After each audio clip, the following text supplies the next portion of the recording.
Hey guys, today we will learn how to change your Twitch streaming. So, the very first step is to open Twitch on your PC. Now that you have opened Twitch, you will see the option for your profile. Click on it.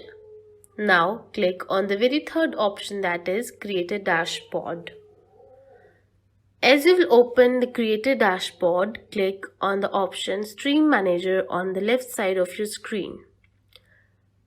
After clicking on it, come to the right side of your screen under the Quick Actions. Here, you need to click on the very first option, that is Edit Stream Info. And now you need to select the required category.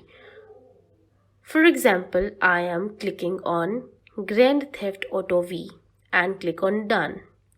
Now you can see the saved changes. Thank you. Let us meet in the next tutorial. Bye bye.